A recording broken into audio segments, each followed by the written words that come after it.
देवधनुज किन्नर नरसेनी सादर मज्जही सकल त्रिवेणी। नमस्कार, आप देख रहे हैं IBC 24 और मैं हूं आपके साथ विजेंद्र पांडे।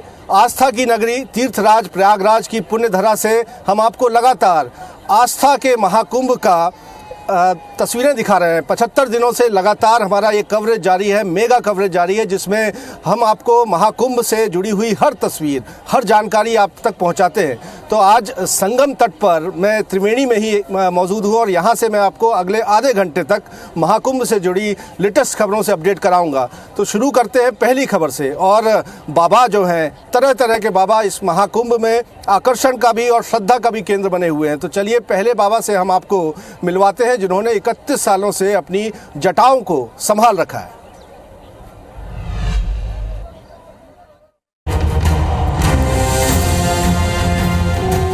प्रयागराज महाकुंभ में शामिल होने के लिए देश के कोने कोने से एक से बढ़कर एक साधु संत पहुंच रहे हैं। ये साधु संत अपनी अनूठी वेशभूषा, अनूठे हठ योग और साधना के लिए मेले में आकर्षण का केंद्र बने हुए हैं। इन्हीं में से एक संत हैं मंगलानंद सरस्वती जी महाराज, जो अपनी लंबी जटाओं की वजह से कुंभ मेले में आकर्षण का केंद्र बने हुए हैं।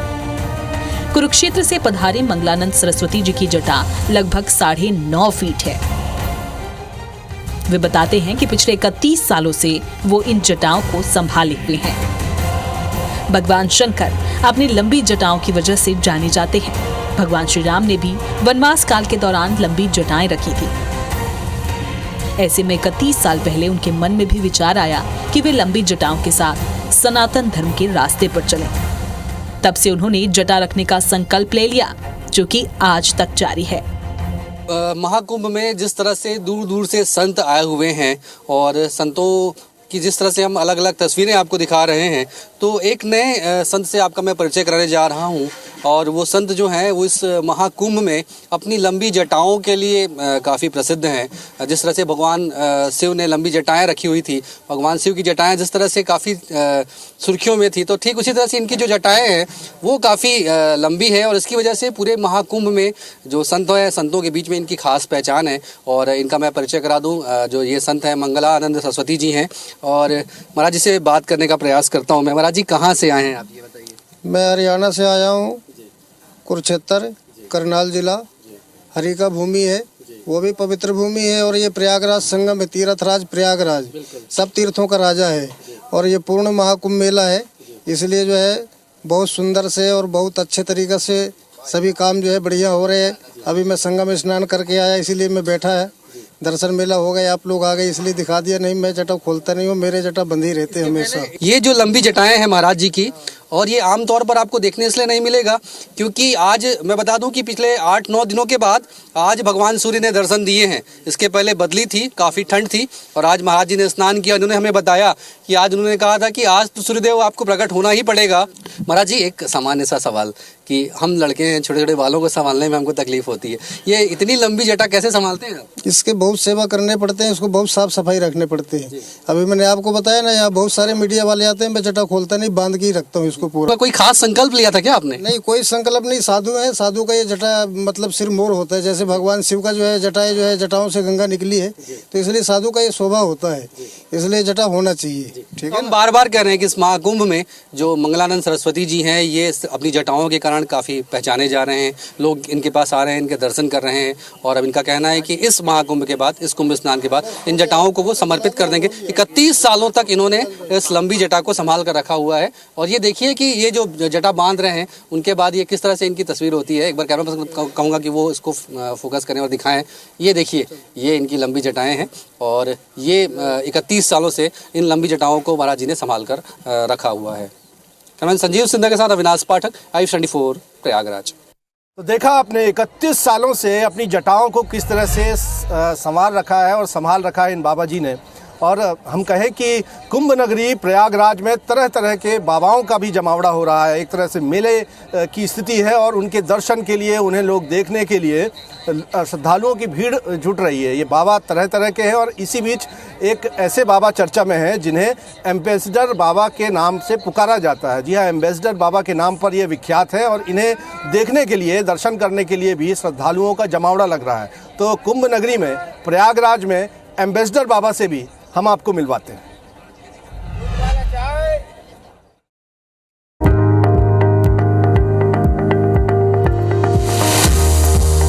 प्रयागराज में होने जा रहा आस्था का मेला बेहद खास है, क्योंकि ये पूर्ण कुंभ होने के साथ ही महाकुंभ भी है, जो कि 144 साल के बाद हो रहा है। ऐसे में ये कुंभ मेला बेहद खास हो जाता है। महाकुंभ मेला 2025 का आयोजन 13 जनवरी से 26 फरवरी 2025 तक होगा। मेले में करोड़ों श्रद्धालुओं के पहुंचने की संभावना है। तो कुंभ शुरू होने से पहले ही मेले में देश के अलग अलग हिस्सों से साधु संतों का आना भी शुरू हो चुका है। ये साधु संत महाराज अपनी पेशवाई से लोगों को आकर्षित कर रहे हैं। तो महाकुंभ मेले में इंदौर से एक ऐसे बाबा भी पहुंचे हैं जो कि एम्बेसडर बाबा के नाम से जाने जाते हैं। बाबा के टेंट में बाबा से मिलने के लिए श्रद्धालुओं की भीड़ लग रही है। लोग उनसे मिलने को आतुर हैं, उन्हें देखना चाहते हैं, क्योंकि उनका अंदाज ही कुछ निराला है।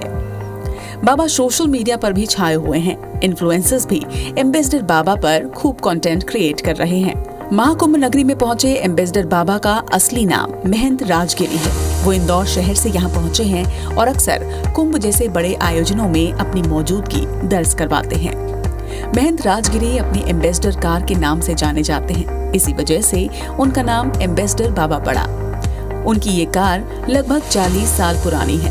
पहले भी कई बार वो कुंभ में अपने एम्बेसडर कार के साथ पहुंच चुके हैं और पूरे देश में एम्बेसडर बाबा के नाम से फेमस हैं।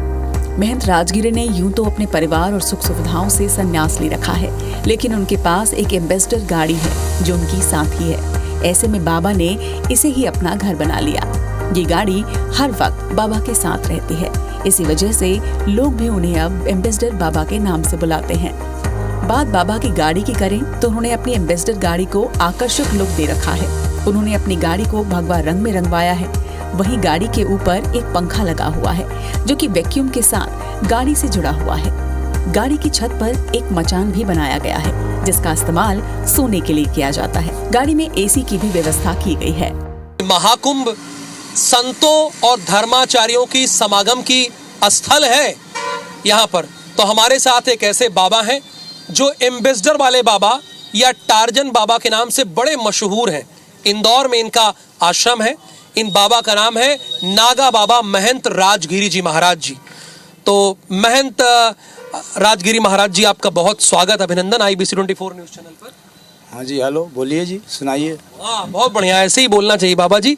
तो बाबा जी, हम आपसे जानना ये चाह रहे हैं कि आपको एम्बेसडर वाले बाबा क्यों कहा जा रहा है? माँ, इसको में क्या लाल गाड़ी है, ये लाल अपना कलर भगवा कलर कर रखा हूँ मैंने। हाँ। इसलिए लाल गाड़ी वाले बाबा बोल देते हैं। इंदौर से इसी लाल एम्बेसडर से कितनी साल पुरानी है और इसी एम्बेसडर से आप यहाँ तक आए? हाँ, ये करीब 72 मॉडल है ये गाड़ी। अच्छा। और हो गई होगी 50 साल, करीब में 50 से ऊपर ही हो गई होगी गाड़ी। हाँ, 30-35 साल तो मेरे पास में ही हो गई है। तो बाबा लोग तो टार्जन बाबा के भी नाम से जानते हैं। गाड़ी को टार्जन में भी बोलते हैं। खुद हमको लेकर के चलती है, मेरी माँ के जैसा मेरे को रखती है। इसके अंदर में सोना, खाना, पीना, बिस्तरा सब कुछ मेरे पास में है। लेकिन बाबा लोग तो आमतौर पे मोह माया से बड़े दूर होते हैं, लेकिन आप अपनी एम्बेसडर कार का मोह नहीं छोड़ पा रहे। 50 वर्षों से आपके साथ चल रही है, अनवरत। ये कोई मोह माया नहीं है। अच्छा। एक शौक के जैसा मान लो है। तुम मेरे को मारने आओगे तो मैं अपना शरीर को बचाव नहीं करूंगा, बचाव करूंगा ना। ऐसे मेरे को बचाव करती है। जहाँ पर भी मैं जाता हूँ मैं इसको लेकर के जाता हूँ।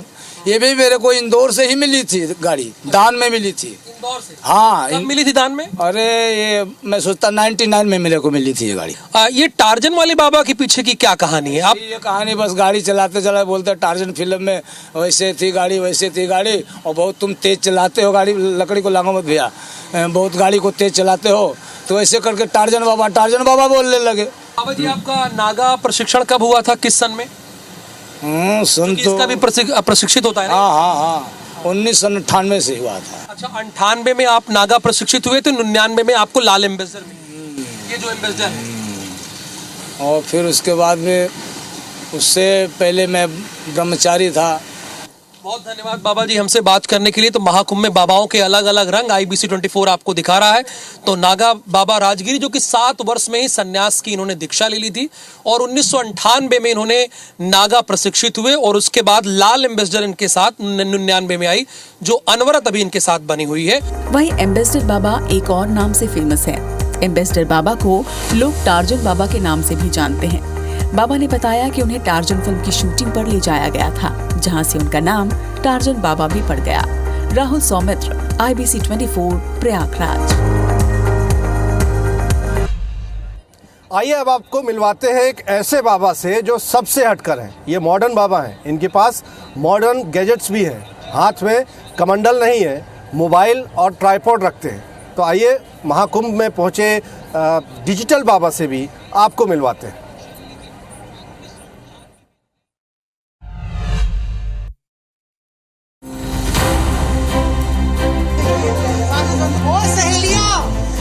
ये आपके ठेठ बाबा नहीं है, ये महाकुंभ मेले में ब्लॉक करने वाले डिजिटल बाबा हैं। कमंडल, त्रिशूल नहीं, हाथ में ट्राइपॉड, महंगा मोबाइल, जिन्होंने खींच रखा है सबका ध्यान। प्रयागराज में डिजिटल महाकुंभ के संगम तट पर डिजिटल बाबा पहुंचे हैं। संगम की रेती पर सनातनी संस्कृति का संदेश फैला रहे इस डिजिटल बाबा के हाथों में डंडा, कमंडल, खोपड़ी, त्रिशूल या तलवार नहीं, बल्कि ट्राइपॉड, सेल्फी स्टिक, महंगा फोन और कॉर्डलेस माइक दिखेगा। यही वो वजह है कि डिजिटल बाबा खूब वायरल हो गए हैं। डिजिटल बाबा सनातन धर्म के अनूठे प्रचार के तरीके के लिए भी चर्चा में है।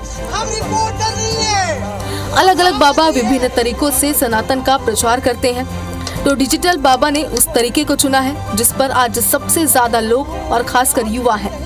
डिजिटल बाबा सोशल मीडिया, ब्लॉगिंग कर सनातन का प्रचार प्रसार करते हैं। कोशिश होती है कि आध्यात्मिक धरातल पर जो हमको अनुभव प्राप्त हो रहा है, उस अनुभव को उन जगहों पर जाके बांटे जहां पर युवा पीढ़ी उपलब्ध मिलती है। युवा पीढ़ी आज सोशल मीडिया में ऐसे एडिक्ट है कि माता पिता चाह के भी उसे निकाल नहीं पा रहे हैं। ऐसे में उनके पास एक बेहतर विषय होगा जहां पर वो देख पाएंगे, जान पाएंगे और अपने जीवन को आध्यात्म से जोड़ पाएंगे।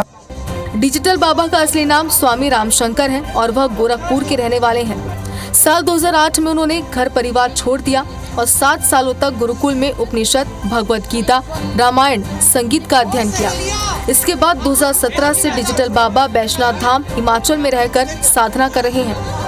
बहिर्मुखी जिंदगी जिए, लेकिन साथ ही साथ इंट्रोवर्ट भी अपने आप को बना के रखें, क्योंकि जब बाहर और अंदर में संतुलन रहेगा तभी हम खुश रह पाएंगे। अन्यथा जिंदगी में सुकून तलाशते रहेंगे, न पैसे से मिलेगा, न नौकरी से मिलेगा, न एक जगह से दूसरी जगह भागकर जाने से मिलेगा। सुकून भीतर है और जब भीतर से स्वयं को अपने आप को जुड़ा हुआ अनुभव करेंगे तभी उसका अनुभव कर पाएंगे। संगम की रेती पर बने शिविरों में कथा, सत्संग, भजन, ध्यान, जप, तप और योग करने वाले बाबाओं के विपरीत डिजिटल बाबा ने भारतीय आध्यात्मिकता और सांस्कृतिक परंपरा को प्रचारित करने के लिए टेक्नोलॉजी को अपना आधार बना लिया है। कुंभ डेस्क के लिए सौरभ तिवारी की रिपोर्ट, IBC 24। महाकुंभ मतलब एक से बढ़कर एक बाबाओं का जमावड़ा। IBC 24 में हमने आपको चाबी वाले बाबा से मिलवाया, हमने आपको जटाचूट वाले बाबा से मिलवाया, हमने थार वाले बाबा से आपको मिलवाया, अभी अभी एम्बेसडर वाले बाबा से मिलवाया। तो चलिए अब आपको एक और बाबा से मिलवाते हैं।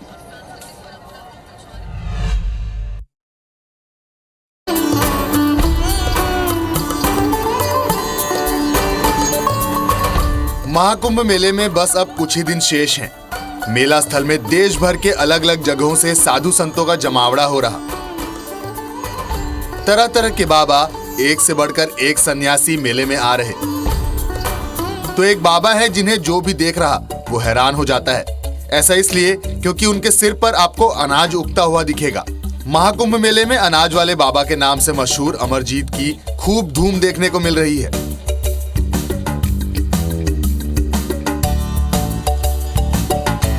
उत्तर प्रदेश के सोनभद्र जिले के रहने वाले अनाज वाले बाबा अपने सिर पर गेहूं, बाजरा, चना और मटर जैसी फसलें उगाकर आकर्षण का केंद्र बन गए हैं। सिर पर अनाज इन्होंने यूं ही नहीं उगा रखा है। पिछले 5 वर्षों से बाबा पर्यावरण की रक्षा के बारे में जागरूकता फैलाने के लिए इस असामान्य तरीके का उपयोग कर रहे हैं। हठ योगी अमरजीत बाबा का कहना है कि यह प्रयास शांति को बढ़ावा देने और हरियाली के महत्व को उजागर करने का उनका अनोखा तरीका है, खासकर तब जब वनों की कटाई की जा रही और पर्यावरण को नुकसान पहुंचाया जा रहा है, तब अपने सिर पर अनाज उगाकर बाबा पर्यावरण संरक्षण का संदेश दे रहे हैं। तो हमारा यही है, जो हमारा विश्व स्वतंत्र रहे, हम स्वतंत्र रहेंगे। वही प्रसाद है, जौ है, चना है, मटर है, किराए है, इसमें दाना आएगा, वही प्रसाद लोगों को बांट देते हैं। ये जो है इसमें दही से लिपाव होता है। लिपाव करने के बाद जब इसको धोना होता है तो मट्टी उठा के, काली मट्टी होती है, काली मट्टी से इसको धो दिया जाएगा। धो देने के बाद ये जटा खाली हो गया। फिर इसको दो चार जने मिल के इसको बरिया के इसमें बिया डालते हैं। बिया जब पड़ जाती है तो इसको लपेट के बांध दिया जाता है। पानी 24 घंटा, ये यानी 3 महीना इसमें पानी पड़ेगा। यहाँ तक कि अनाज वाले बाबा फसलों को स्वस्थ रखने के लिए नियमित रूप से अपने सिर पर पानी भी डालते हैं। इसे देख लोग आश्चर्यचकित रह जाते हैं।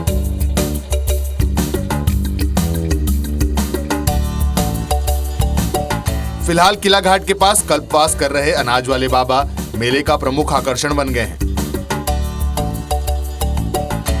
कई भक्त उनके समर्पण से आश्चर्यचकित हैं और आश्चर्य करते हैं कि वह अपने सिर पर फसल कैसे उगा लेते हैं।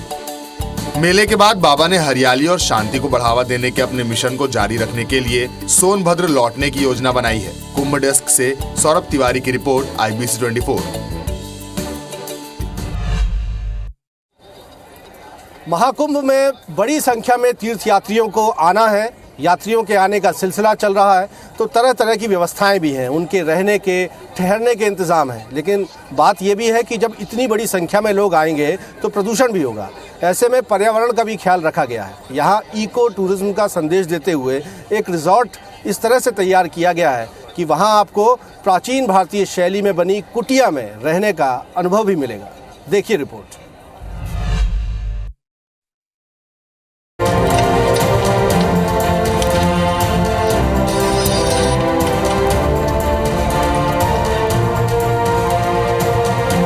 भव्य महाकुंभ मेले में अनुमानित 45 करोड़ तीर्थयात्री आएंगे। इनके स्वागत के लिए प्रयागराज तैयार हो रहा है। यहाँ इनके रहने के लिए संगम घाट पर विशाल टेंट सिटी सहित कई अनेक व्यवस्थाएं की गई हैं। तो इन व्यवस्थाओं के बीच एक इको फ्रेंडली कॉटेज है जो कुंभ आने वालों के लिए खास आकर्षण होगा। प्रयागराज में tent city, dome city, Swiss cottage, capsule stay, hotel और लॉज के अलावा अगर आप इको फ्रेंडली स्टे करना चाहते हैं तो इसकी भी व्यवस्था होगी। प्रयागराज में अलरखपुरी रिजॉर्ट तैयार है। इस रिजॉर्ट में असम के मुरली बांस का इस्तेमाल कर कॉटेजेस बनाए गए हैं। यह कॉटेज देखने में पुराने भारतीय शैली के कुटिया जैसे हैं, लेकिन इनके अंदर आपको तमाम सुविधाएं मिलेंगे। यह इको स्टे आधुनिक सुविधाओं के साथ परंपरा का मिश्रण है। प्राचीन आश्रमों से प्रेरित इन कुटियाओं में भक्ति संगीत, अलाव और सात्विक भोजन जैसी सुविधाएं होंगी। इस इको रिजॉर्ट के अंदर आपको वो तमाम सुविधाएं मिलेगी जो किसी होटल या दूसरे रिजॉर्ट में मिलती है। यहाँ आरामदायक बिस्तर, सिटिंग एरिया, लग्जरियस वॉशरूम, ये सारी चीजें उपलब्ध होंगी। लेकिन एक चीज है जो इसे सबसे हटकर बनाएगी, वो यह कि यहाँ उपलब्ध सारी चीजों में आपको खास असम के मुरली बांस का टच मिलेगा। 1.5 साल पहले हम लोग इस चीज को सोच रहे थे कि महाकुंभ आ रहा है और इस बार महाकुंभ में कुछ यूनिक किया जाए, कुछ परमानेंट किया जाए। क्योंकि प्रयागराज में जितने भी स्ट्रक्चर्स हैं हर साल बाढ़ आता है और स्ट्रक्चर्स ढह जाते हैं। इस वजह से हम लोगों ने सोचा कि परमानेंट स्ट्रक्चर बनाया जाए।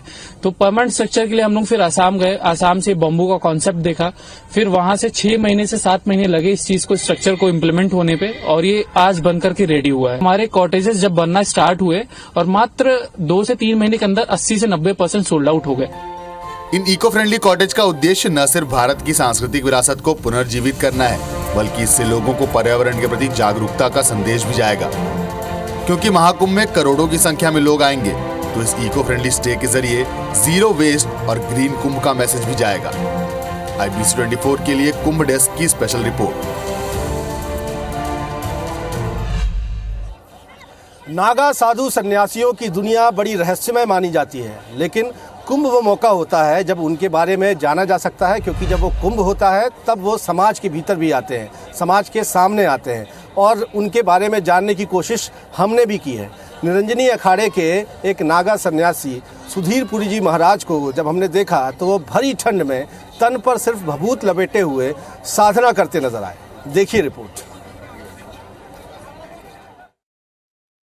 तीर्थराज प्रयागराज की धरती में नागा सन्यासी सबके आकर्षण और श्रद्धा का केंद्र बने हुए हैं। और ये दृश्य जो मैं आपको दिखा रहा हूँ ये बेहद दुर्लभ है, जब नागा सन्यासी, नागा साधु कुंभ की धरती पर प्रयागराज में यहाँ पर आए हुए हैं। और जब भी कुंभ होता है तब ये गंगा में स्नान करने के लिए, संगम में स्नान करने के लिए आते हैं। आपसे मैं साधु जी, मैं आपसे बात करना चाहूँगा। इतनी ठंड है, हमको महसूस हो रही है, आप सिर्फ भस्म का आपने लेप किया हुआ है, ये क्या शक्ति है जिसकी वजह से ठंड का एहसास नहीं होता? जिससे आप लोग वस्त्र पहने हुए हो, ये विभूति जो होता है अपना, ये विभूति होता है कवच होता, सुरक्षा कवच जैसे होता है। तो इसमें मंत्र होता है, वो मंत्र तो आपका मीडिया में नहीं बताया जा सकता है, मंत्र गुप्त रहता है, लेकिन इसका भी बहुत राज है। नागा सन्यासी के बारे में आज तक कोई जान नहीं पाया, चाहे साइंटिस्ट हो चाहे कोई भी हो, आज तक जान नहीं पाया। क्यों? इस शरीर जो होता है एक माध्यम होता है, इसमें देवी आत्मा वास करता है। इंसान तो मर जाएगा लेकिन धरती का रक्षा कौन करेगा? भगवान स्वयं करते हैं, और स्वयंभू है, वो कैलाशपति है। क्या ये धरती राजनीति तो चल रहा है अपने जगह में, लेकिन धरती का रक्षा करने के लिए तपस्या जरूरी है। इसलिए नागा साधु लोग निर्वस्त्र रह करके हिमालय में पहाड़ में तपस्या करते हैं। कलियुग है तो क्या है, महाकुंभ हर 12 साल के बाद आता है। महाकुंभ में जो स्नान होता है, शाही स्नान होता है, मकर संक्रांति में शाही स्नान होगा 14 जनवरी को। तो उसी में जो बोले अमृत काल, मतलब सुबह के समय जो होता है, उसी समय जो स्नान करा जाता है, शाही स्नान। उसमें जितना हमने जन्म जन्मों से पाप पुण्य किए हैं तो वो सब नाश हो जाता है। लोग बोलते हैं गंगा जी के जल में भी मगरमच्छ रहता है, मछली रहता है, उनका क्यों उद्धार नहीं होता है? उनका इसलिए नहीं होता, उनके अंदर ज्ञान नहीं है, मुक्ति का ज्ञान नहीं है कि गंगा में यह है, इसमें हम स्नान कर रहे हैं। इंसान के अंदर है कि गंगा में भात भेप कर रहा है, वो प्रार्थना कर रहा है, भक्ति कर रहा है, अपने फूल चढ़ा रहा है, माथा टेक रहा है, जो भी कर रहा है। कलियुग है तो क्या, श्रद्धा भाव से जो भी कर रहा है, इसी की वजह से धरती टिका हुआ है। बेहद महत्वपूर्ण बातें और ज्ञान देने वाली बातें वो यहाँ पर कर रहे हैं, और कह रहे हैं कि महाकुंभ की धरती में उनका भी आगमन हुआ है और सबको वो धर्म के रास्ते पर आगे चलने की शिक्षा दे रहे हैं। कैमरामैन अखिलेश के साथ विजेंद्र पांडे, IBC 24, प्रयागराज।